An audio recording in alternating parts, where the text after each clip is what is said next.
پہاڑوں کے بیچ ایک پرانا مندر تھا، ایسا مندر جو 50 سال سے بند پڑا تھا۔ نہ وہاں کوئی پوجا ہوتی تھی، نہ کوئی گھنٹی بجتی۔ لوگ کہتے تھے کہ اس مندر میں کبھی ایک خوفناک حادثہ ہوا تھا۔ اس کے بعد سے پورا گاؤں اس جگہ سے دور رہتا تھا۔ مندر کے دروازے زنگ لگی زنجیروں سے بند تھے اور چھت پر اگی گھاس بتاتی تھی کہ یہاں کئی دہائیوں سے کسی نے قدم نہیں رکھا۔ رات کو اس کے ارد گرد صرف ہوا کی آواز یا پھر کبھی کبھار پہاڑی جانوروں کی دھیمی سرسراہٹ، بس اور کچھ نہیں۔ لیکن ایک رات سب بدل گیا۔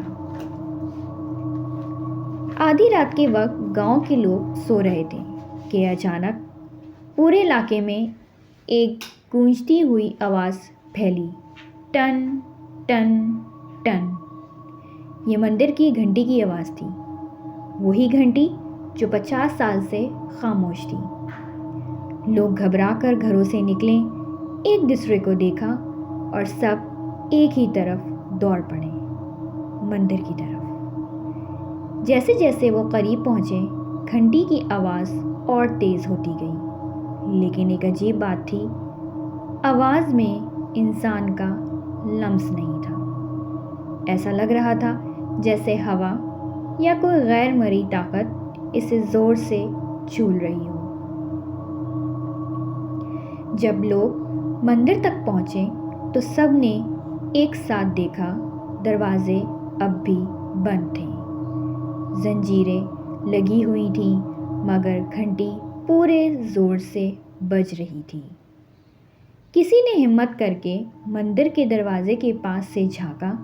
زنجیروں کے نیچے کیچڑ جیسی گیلی مٹی تھی اور اس پر تازہ قدموں کے نشان تھے، نشان سیدھے مندر کے اندر جا رہے تھے، جیسے کوئی بس ابھی ابھی گزرا ہو۔ لیکن سب سے خوفناک بات، واپسی کے کوئی نشان نہیں تھے۔ ان نشانات نے ہر آدمی کو سکتے میں ڈال دیا۔ یہ اندر کون گیا اور باہر کیوں نہیں آیا؟ گھنٹی اب آہستہ آہستہ رکنے لگی، مگر ماحول کی خاموشی اور خوف بڑھتا گیا۔ اگلی صبح گاؤں کے بزرگ لوگ دوبارہ مندر گئے۔ رات کی نمی ختم ہو چکی تھی، مگر قدموں کے نشان ابھی بھی واضح تھے۔ لیکن اس دن ایک نئی چیز دکھائی دی۔ مندر کے بڑے دروازے پر کوئلے سے لکھا ہوا جملہ، ہم نے صرف یاد دلایا کہ ہم ابھی بھی یہی ہیں۔ یہ ہم کون تھے؟ 50 سال پہلے مندر میں آخر کیا ہوا تھا اور گھنٹی کیوں بجی؟